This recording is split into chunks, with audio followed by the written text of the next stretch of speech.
anak, oh. Ayan. Kita niyo po yan? Oh, nakaakyat po yan. Si Norwin yan, oh.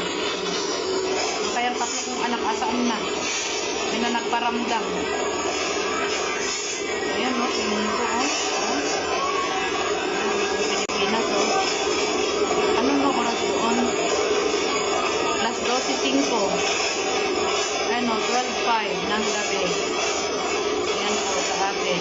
Ayan, ayan, ayan. Oh, ayan po. At ito na nga mga mamshi, ang part 2 ng ating kaganapan ng bagong taon mga kamamshi. Ito nga po't nagluluto po tayo ngayon ng bilo-bilo.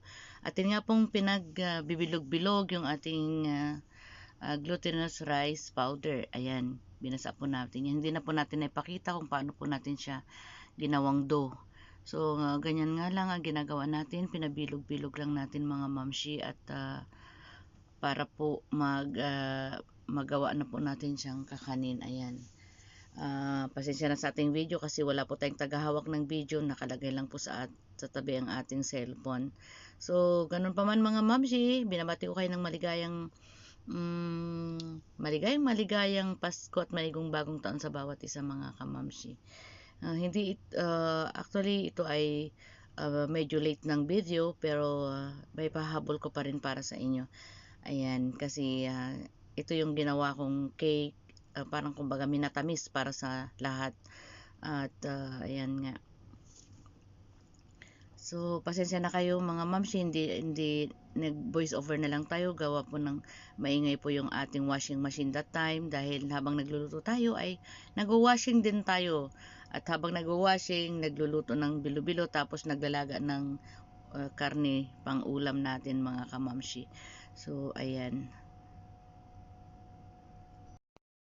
O, ayan nga mga kamamshi. Bali, syempre, medyo matagal talaga ang pagbilog ng ating mga bilo-bilo mga kamamshi. Kaya nga, naisip natin na bilisan. As you see, meron pa tayong isang malaking dopa na pwede na paggagawin pa nating pabilog. Ayan mga kamamshi. Habang tayo nagluluto mga kamamshi, nagkakagulong mga tao sa labas kasi nga panalubong po yan ng bagong taon mga kamamshi.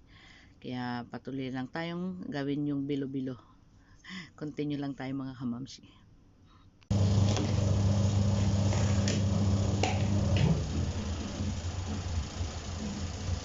Diba yan mga kamamshi, naririnig nyo maingay? Oo, ba tayo? Mga kamamshi. Ano ba tayo?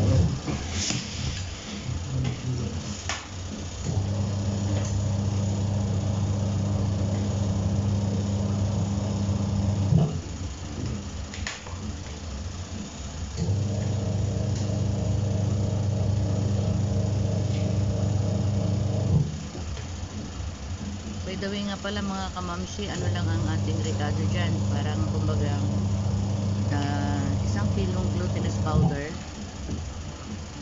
Okay, yan ginawa natin dough, binilog-bilog po natin. Tapos bakit siya kulat, bakit siya yellow, nilagyan lang natin ng konting pakulay para sa ganun.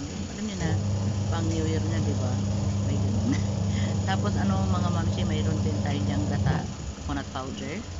Tapos meron din tayong sugar. Tapos meron din tayo dyan ng saging. Saging na, alam nyo na po, dahil nandito tayo sa Kuwait, Indian banana po yung gamit natin. Indian banana. Yun lang eh. Parang kumbaga sa atin is yung saging na saba. Pero hindi po siya saba na katulad sa atin.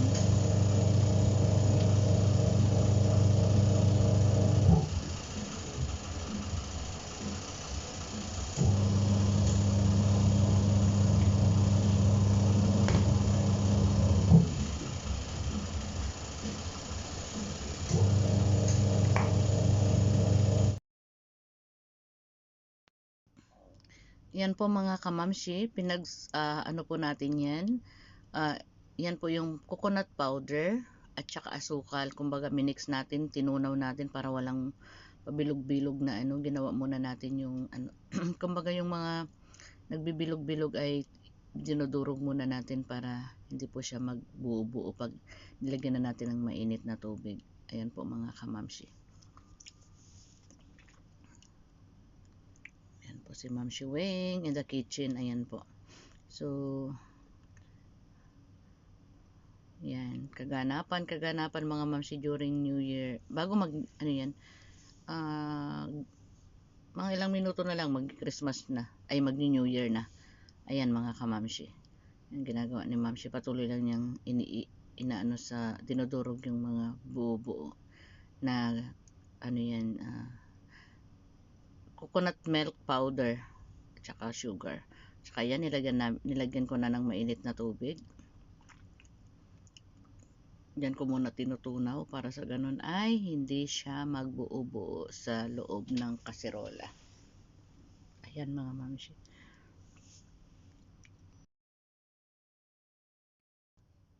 Ganyan talaga lang yung gusto kong gawin mga mamshi. Tinutunaw ko lang talaga ng ganyan. Hanggang matunaw talaga yan. Hanggang parang ano na siya.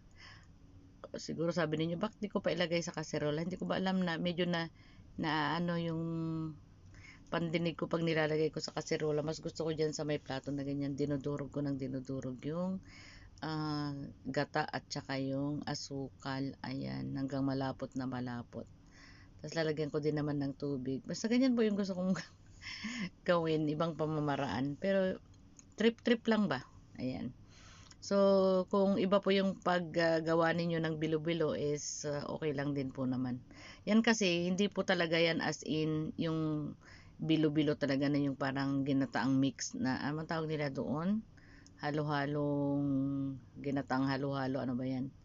Bali, iba po yung ano natin dyan. Kung ba, sarili nating version na 2 rekado lang. Tsaka yan na nga po yung ating nagawa. Meron tayong kulay yellow. Yan, meron din tayong kulay pink ba yan? Pink. Rose pink. Ayan. Kasi nilagyan natin ng konting food coloring para maging attractive yung itsura. Ayan. Yan po yung nabilo-bilo natin. Parang kasi pangkain nga lang po, pang New Year lang po. Pero pag ano, iba kasi yung bilo-bilo talaga, madaming ricado. Ayan nga po yung ricado natin na 2. Kasi yan lang po yung gusto ng mga bata pag kumakain sila, para hindi na po nila pinipili-pili. Si Advic at saka si Devans. Ayan. Dadalhin po kasi natin yan sa kanila. Yan, tapos, ayan nga, yan yung saging Indian saging na saba ng mga Indiano. Parang ganun. Ewan ko, I don't know how they call that one sa mga Indiano. So, yan po yung sugar natin, no? Isang balde talagang sugar, eh. Yan, ganyan po kasi ako bumili. Yan, bali 5 kilo po yung binibili ko minsan. Nakalagay lang yan dyan. Pero matagal po yan nagamit ko. Kasi siyempre nag-iisa lang tayo. Minsan lang naman tayo sa gumagawa ng mga ganyan. Pag yung nagkikrave lang tayo. O ayan nga, nilagay ko na dyan sa kaserola yung gata. At lulutuin ko hanggang kumulo yung gata. Ayan, gusto ko yung ganyan. Pero alam nyo po kanina yung saging, nababad ko na po yun sa asukal para pag ano ko matamis yan siya. Magkalasa kasi minsan yung ano hindi nagkakalasa. O ayan, mamshi. Hindi ko pala napakita yung ano, paglagay ko doon sa loob. Bakit wala? Parang wala.